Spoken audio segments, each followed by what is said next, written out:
How?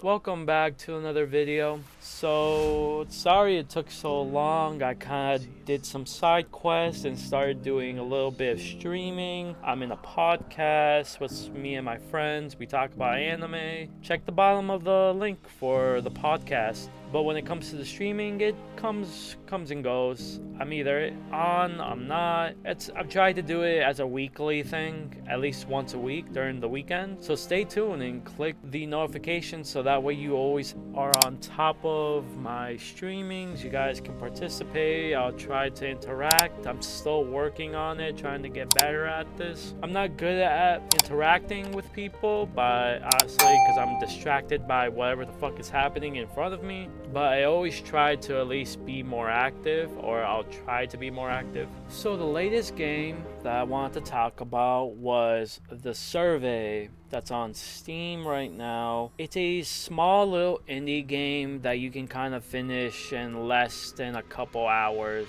It is a horror game, and I think this is a new experience for me because I'm so used to like expecting things like Outlast, where you're being chased and you have to figure your way how to escape or not be caught by potential killers, or like Dead by Daylight, which that's more of a multiplayer aspect, or like Resident Evil, where it's using the survival zombie aspect. It's a whole different experience. So imagine an interactive game. It's more like an interactive movie like situation where you're given a task of looking for notes, and as you're exploring this house, things start to get weird, creepy, fucky. It gets obviously you're by, it gives you the feeling of that you're by yourself, but you're not by yourself, if you know what I mean.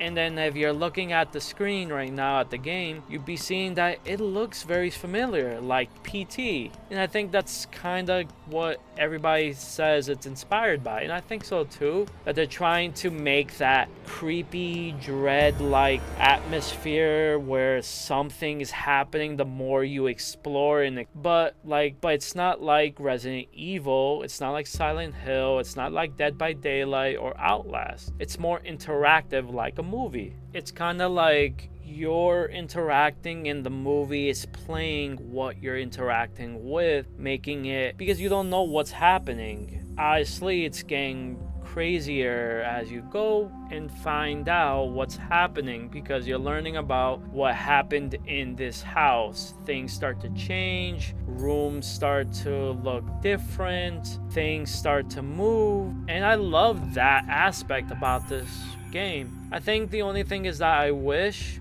is that it was a bit longer. I wish there was more interacting with NPC characters, but there was like stuff like radios playing, TVs playing that like created static effect. The jump scares were pretty good. I mean, they were okay. Not the perfect, but it was fun and I liked it a lot. Now, I don't know if this is like a new trend of horror games that people are trying to do, where there's more horror than survival aspect, because I've heard other games that do the same thing, but it's just more of exploring and just finding out more about what's happening than survival aspect like Resident Evil or Outlast.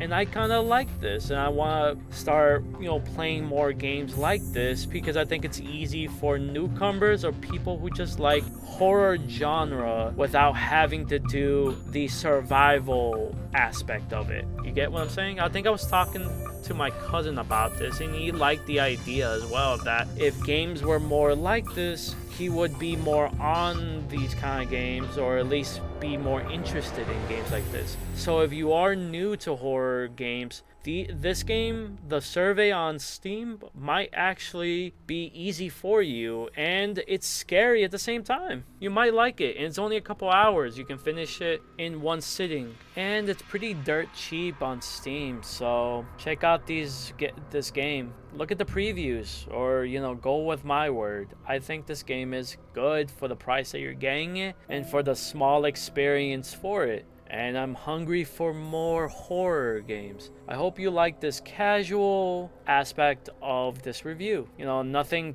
too big, nothing too crazy. I'm not gonna give it scores. These videos are never based on a score chart. It's just based on how I felt during the time of playing this game. Hey, check it out. Check out my other videos. Check out my streams. I was about to say Steams. And check out the podcast I'm in with my friends. You guys might actually get a kick out of it. I'll see you guys next time. Peace out. Hey, by the way, start subscribing. Tell everyone else, please.